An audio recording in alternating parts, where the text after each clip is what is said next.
Fala, querido, a graça e a paz, tudo bem? O escândalo que os Gideões não puderam esconder. Eu vou te mostrar e vou te mostrar por meio da palavra, eu vou te revelar por meio da palavra porque isto aconteceu, acontece e acontecerá. Assista o vídeo. Pastor ou é abusador, saia daí agora! Pai, mãe, ele não é ungido. Eu sei que falaram pra você assim: ai daquele que toca nos ungidos. Mas você tem que entender que pedófilo não é ungido. Pedófilo é criminoso, pedófilo não é ungido. Pai, mãe, levanta dessa igreja, vai fazer uma denúncia agora.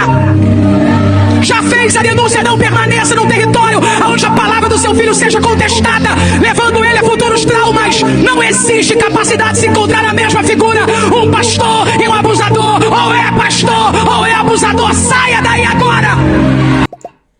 O grande problema, irmão, eu não sei se a irmã não quis mencionar, ela vai falar algumas coisas à frente, que pedófilos, espancadores de mulheres, espancadores de crianças, zombadores do nome sagrado de Deus, mentirosos, canalhas, corruptos.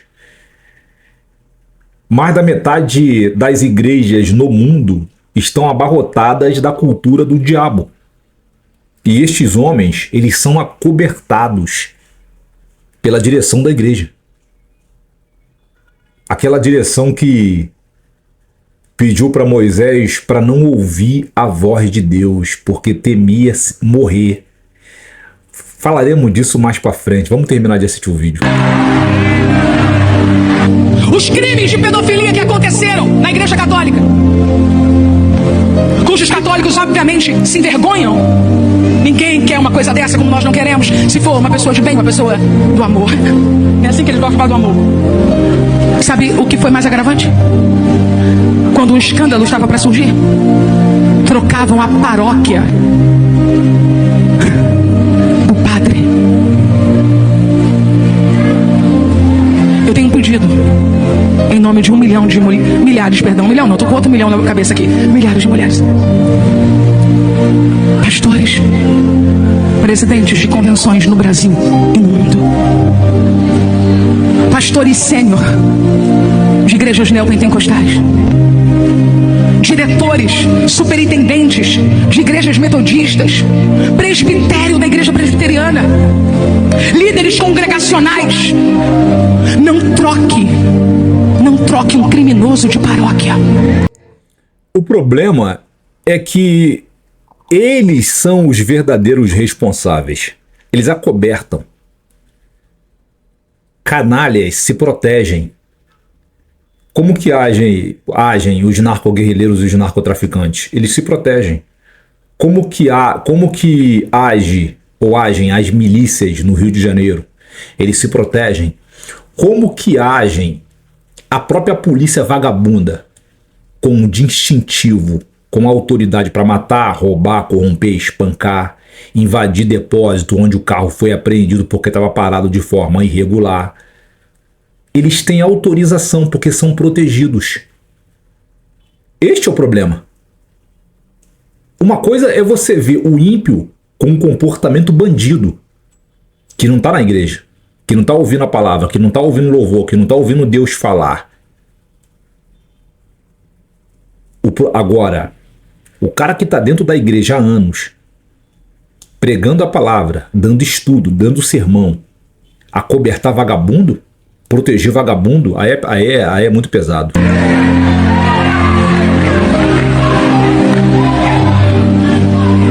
E uma outra coisa que eu quero chamar a atenção aqui.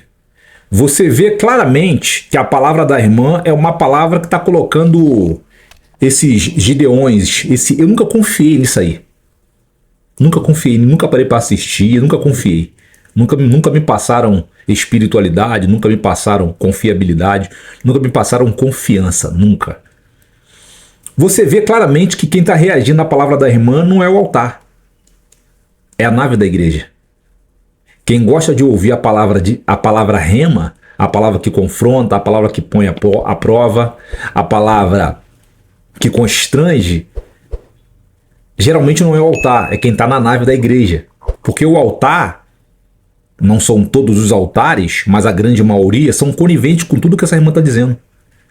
Então, quando Deus envia um irmão ou uma irmã para pregar, eles ficam quietinhos e ficam furiosos, tá? Eles ficam furiosos.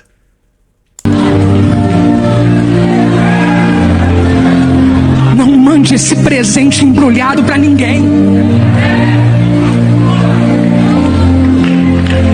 Não troque um criminoso que agride a esposa, os filhos, ou que é um pedófilo.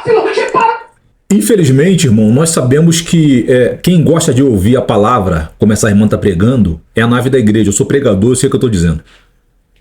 O altar, ele odeia ser constrangido, ele odeia ser confrontado, ele odeia ser posto à prova. Por isso são religiosos.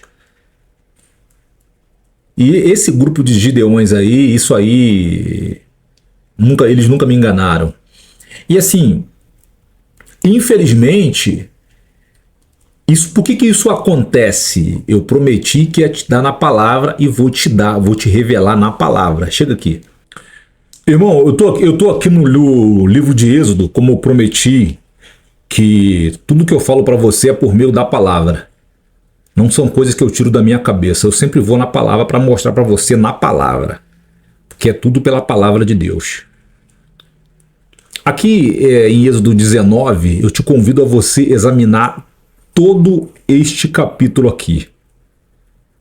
Porque do versículo 1 ao versículo 25, você vai encontrar Deus falando com o povo de cima do Monte Sinai, que eles ficaram um bom tempo acampados ao redor do Sinai, e ali Deus estava ensinando eles por meio dos seus ensinos teológicos. Eles tiveram aulas ao pé do Monte Sinai, com o Espírito Santo sendo o seu professor. Ali Deus pôde mostrar a eles a sua liturgia, a sua literatura, o seu humor, o seu caráter, a sua santidade. Ou seja, eles foram instruídos ao pé do Monte Sinai, tiveram aula de teologia ao pé do Monte Sinai com o professor dos professores. Então é importante que você examine aqui este capítulo de Êxodo 19, aqui você não precisa jogar hermenêutica e exegese, é um texto frontal, como eu sempre digo. Se aparecer aqueles ultra teólogos, ultra doutores, ultra especialista, ultra professor, ultra pastor, ultra bispa, ultra bispo, dizendo que tem que jogar hermenêutica aqui, isso é capeta, é demônio. Isso aqui é um texto frontal para te trazer verdadeiramente a verdadeira informação. E por que nós estamos sofrendo tudo que nós estamos sofrendo hoje?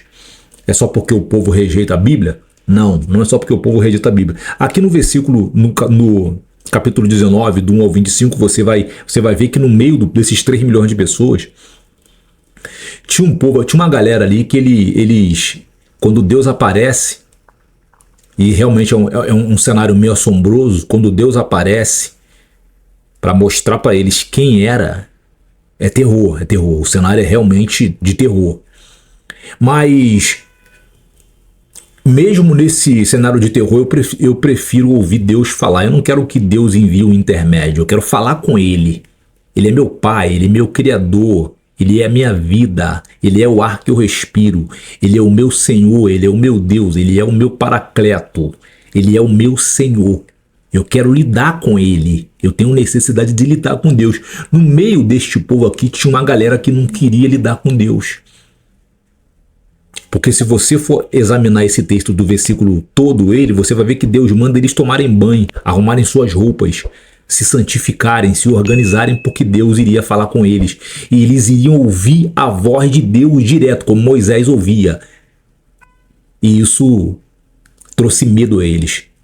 Infelizmente, essa galera que está aqui, que a grande maioria dela não entrou no deserto, porque eram canalhas, eram trapaceiros e mentirosos. Moisés sangrou com esses homens aqui, tá? Moisés sangrou com esses homens. Fofoqueiros, mentirosos, traiçoeiros, trapaceiros, zombadores do nome sagrado de Deus, perseguiram Moisés.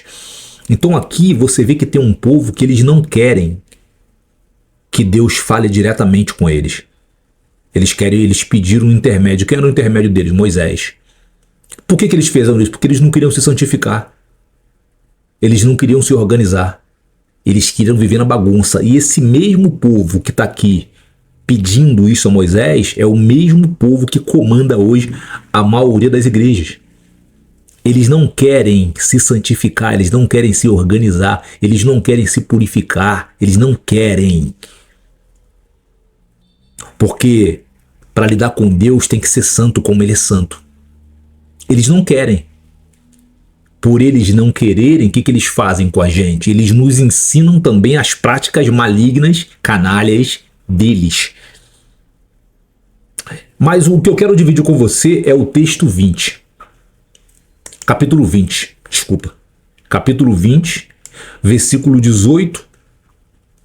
Aqui, ó. E versículo 19. O povo é colocado à prova. Todo o povo presenciava os trovões, os relâmpagos, o som da trombeta e o monte que fumegava. Vendo isso, o povo ficava de longe, tremendo de medo. E disseram a Moisés: fala tu mesmo conosco, e ouviremos, mas não fale Deus conosco, senão morreremos. Chega aqui. Então aqui no capítulo 20, versículo 18 e 19, e o texto, tá dizendo, o título diz: o povo é colocado à prova. Por que é colocado à prova? Porque tem que mudar os seus hábitos, tem que mudar a sua cultura, tem que mudar a sua ética, tem que mudar o seu caráter, tem que mudar os seus hábitos, tem que mudar as suas ações. Para andar com Deus tem que mudar. Por isso o povo é colocado à prova. Tem que se organizar, tem que andar limpo.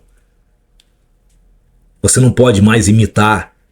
Você não pode ter dentro de você a cultura mundana. Por isso o povo é colocado à prova. Por isso a prova que muitas das vezes nós somos inseridos é para mudar o nosso caráter. Eu estou numa prova só misericórdia. Mas Deus sabe o que está fazendo. Ele sabe o que faz.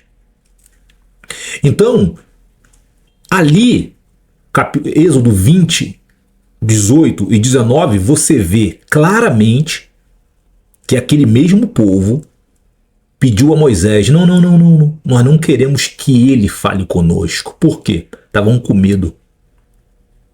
Nós queremos que você fale conosco. Aí eu quero te fazer uma pergunta. Qual é o filho que não vai querer ter contato direto com seu pai? Responde para mim. Qual é o filho que não vai querer ter contato direto com o seu pai? Conhecer o seu pai, conhecer o seu humor, conhecer o seu caráter, conhecer as suas histórias, conhecer a sua cultura, conhecer a sua sabedoria, conhecer a sua perspicácia, conhecer a história dele. Qual é o filho? O verdadeiro filho, ele quer andar com o seu pai. O verdadeiro filho, ele tem necessidade de conhecer o seu pai. O verdadeiro filho, ele tem necessidade de se relacionar com o seu pai. Ele deseja ouvir a voz do seu pai. Ele deseja permanecer onde o seu pai está. Ele não quer ficar longe do seu pai porque ele sente falta do seu pai. O verdadeiro filho. Aquele que não é filho, ele não quer isto. Por que ele não quer? Porque ele sabe que para andar com seu pai, ele vai ter que ter a cultura, o caráter, os hábitos, as ações, os modos e afins do seu pai, ou o pai que o adotou. Aí ele não quer. Aí ele prefere que Deus levante um intermediário para lidar com ele. Eu não sou esse tipo de ser humano. Eu não sou assim.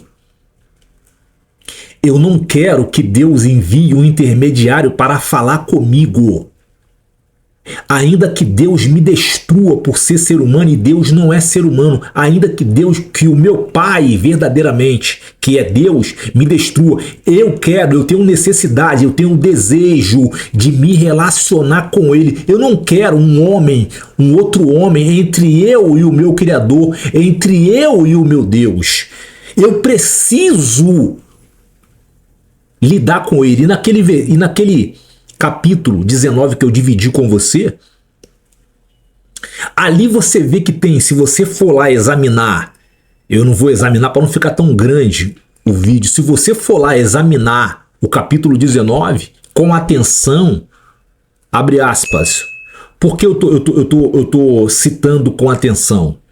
Porque estudos provam que 92% da população lê, mas não consegue entender o que está lendo.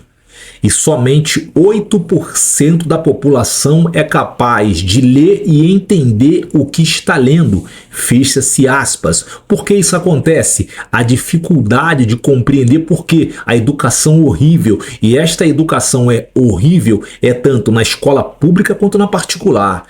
Porque o emburrecimento fora programado.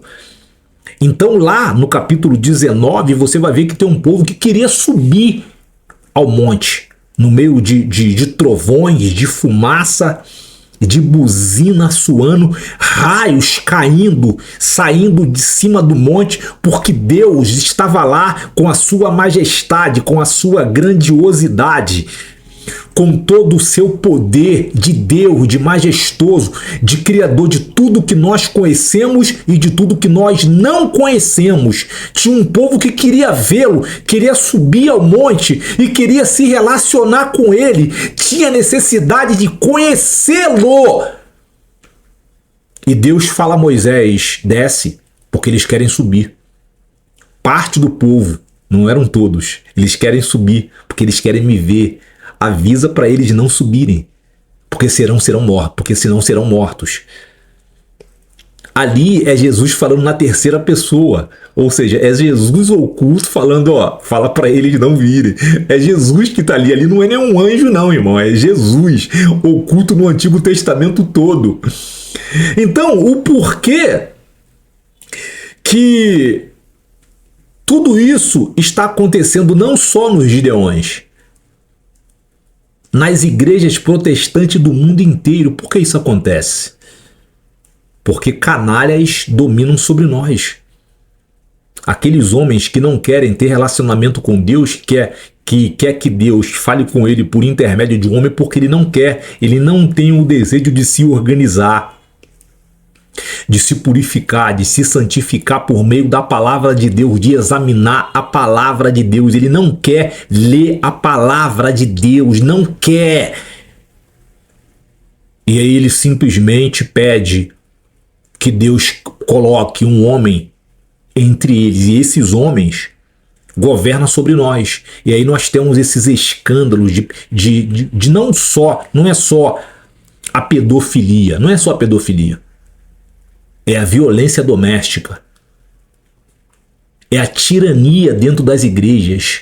Porque um ambiente religioso é um ambiente de tirania, é um ambiente de violência, é um ambiente de abusos verbais e físicos. É um ambiente onde a pessoa faz de tudo para você não se desenvolver espiritualmente falando e intelectualmente falando. É aquilo que eu venho falando.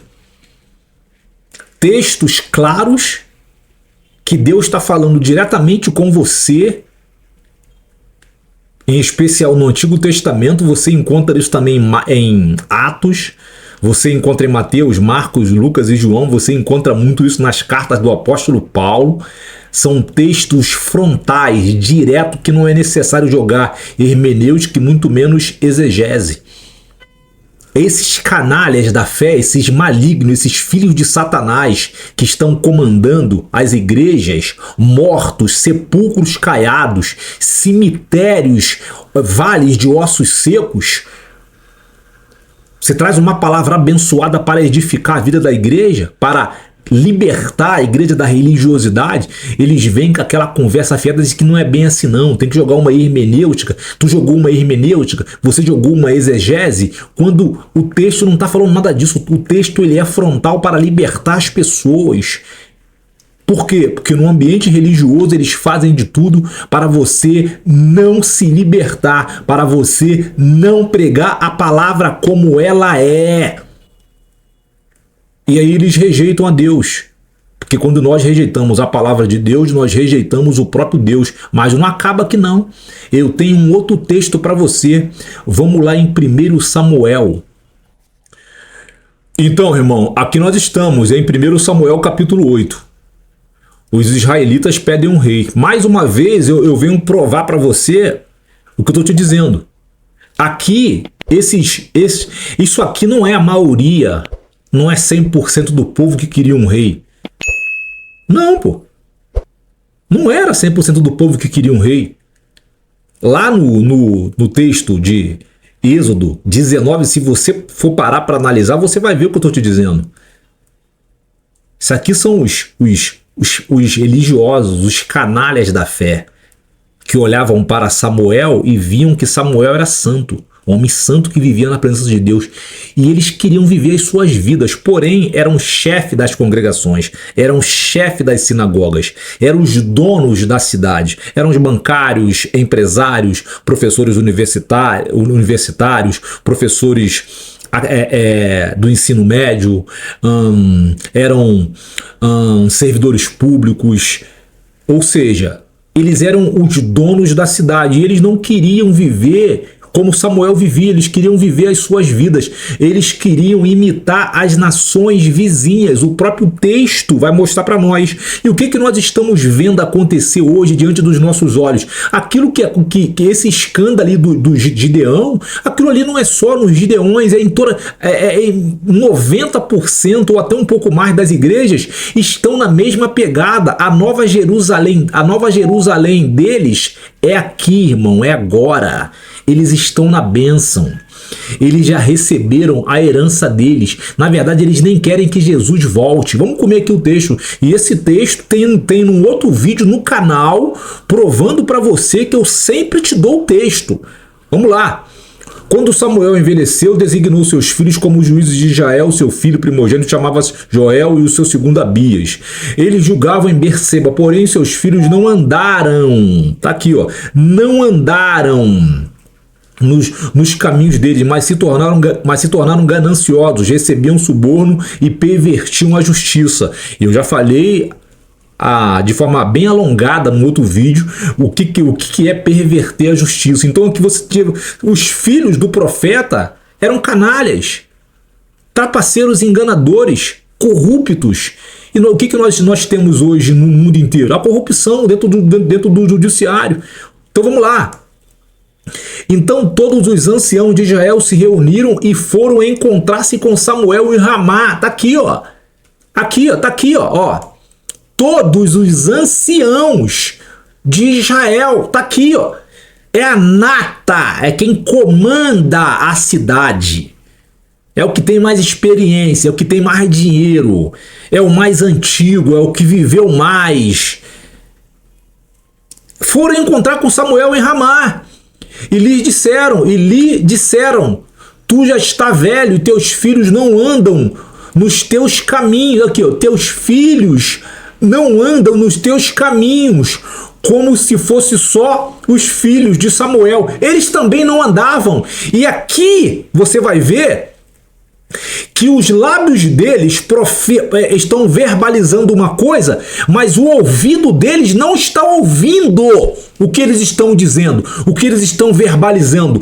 Constitui-nos agora um rei para nos julgar, como tem todas as nações. Então aqui você percebe claramente que eram verdadeiramente religiosos, porque eles estão verbalizando uma coisa, mas o ouvido deles não está ouvindo, não está fazendo crivo do que os lábios deles está verbalizando. São religiosos. Eles estão falando dos filhos, julgando os filhos de Samuel, mas eles eram iguais. Eles queriam ter a mesma cultura das nações pagãs, quando na verdade eles deveriam evangelizar aquelas nações. É a mesma coisa hoje os gideões, as igrejas ricas que nós temos no Brasil. A Nova Jerusalém deles é aqui, é agora. Você vê que a maioria desses pastores, homens de 70 anos, Homens de 60 anos, homens de 80 anos, querem parecer garotinhos, como se envelhecer fosse uma coisa horrível. Irmão, envelhecer é bênção na presença de Deus, irmão. Envelhecer é bênção na presença de Deus. Tu tá de barba branca, ou careca, ou de cabelo branco, rico em dias, é bênção na presença de Deus. Eles não querem mais ser velhos. Mas Samuel não se agradou quando disseram: dá-nos um rei para nos julgar. Então Samuel orou ao Senhor, e o Senhor disse a Samuel: atende ao povo em tudo quanto te pedi, pois não é a ti que rejeita, mas a mim, para que eu não reine sobre ele, assim como fez desde o dia em que o rei do Egito em que o tirei do Egito até o dia de hoje. Ele me abandonou e cultuou a outros deuses. Assim também faz a ti. Atende-o agora, mas adverte-o solenemente e declara-lhe quais serão os direitos do rei que reinará sobre eles, ou sobre ele. Então aqui, esse texto, o versículo 10, eu te convido a você examinar aqui este versículo 10, Samuel 8:10. Aqui Deus vem trazendo uma dissertação belíssima, mostrando a ele o que os reis, o que os presidenciáveis, os primeiros juízes e os primeiros ministros iriam fazer com os filhos deles. E eu já li num outro vídeo, e eu não vou ler novamente para o texto não ficar muito grande. E tá no vídeo lá, tá nesse vídeo aqui, ó. Tá nesse vídeo aqui, ó. Chega aqui. Então, queridão, tudo que está acontecendo nos Gideões não me assusta. Sinceramente, eu nunca acreditei naquilo ali. Eu nunca acreditei naquilo ali. Eu aprendi uma coisa dentro do sofrimento, irmão. Dentro de passar muitas provas com Deus. Onde tiver muitos pastores de renome, saia de lá. Saia de lá. Saia daquele lugar. Não fique lá. Eu aprendi isto na prova. Então, eu também estou te ensinando. Então, o que nós vimos essa irmã denunciando aos quatro ventos nos Gideões não acontece agora. Aí eu te pergunto, quem é que rejeita o próprio Deus? Não é o povo por meio dos seus líderes? E por que os seus líderes fazem tudo? Por que os líderes acobertam espancadores de mulheres, espancadores de crianças, corruptos, ladrões, pilantras, indivíduos que estão cantando a mulher de outro irmão dentro da igreja? Isso acontece em todas as comunidades, em todas as igrejas? Não, mas na grande maioria. E o pastor presidente sabe, chegou até ele e ele não faz absolutamente nada. Eu passei por isto. Eu passei por isto. Aí eu te pergunto, o que o pastor fez? Não fez absolutamente nada. O que eu fiz? Peguei a minha mulher e fui embora. Eu vou ficar num ambiente deste? Não vou ficar, irmão. Eu não vou tolerar uma coisa desta. Então, tudo isto que a igreja está passando hoje, ela é anuente, ela concorda, porque ela não quer se santificar, ela não quer examinar a palavra, para que venha conhecer a Deus, conhecer o Todo-Poderoso Senhor. Ela não quer, ela prefere que Deus fale com ela ou com ele por meio de um profeta ou por meio de um pastor. E aí o pastor vai fazer esses líderes, porque eles também não querem lidar com Deus, porque eles precisam limpar as suas roupas, eles precisam se organizar, eles precisam se santificar, eles precisam purificar a sua mente, eles precisam não andar em corriolas de homens canalhas, de homens pilantras, homens que não têm prazer na cultura de Deus, e eles não querem. E aí, o que eles fazem? Eles forçam as pessoas a ter a mesma cultura deles. E aí você vê toda essa desgraça que essa irmã está anunciando aí. Ó. Infelizmente, isso aí é o preço que tem que ser pago quando nós recusamos, não aceitamos viver em Deus por meio da sua palavra, conhecer a Deus por meio da sua palavra. O que você achou do vídeo? você gostou do vídeo, o vídeo é interessante. Se você gostou, bota um comentário aqui embaixo, compartilha para tua rede social se você gostou, toque no sininho e se inscreva no canal. Mas se você só se inscrever no canal e não colocar nenhum comentário, não compartilhar, eu gostei do conteúdo, mas eu tô na correria, não posso comentar agora. Você só se inscreve. E aí daqui a 2, 3 dias o algoritmo vai lá e retira a sua inscrição porque ele reconhece que você não gostou do conteúdo e não te envia mais.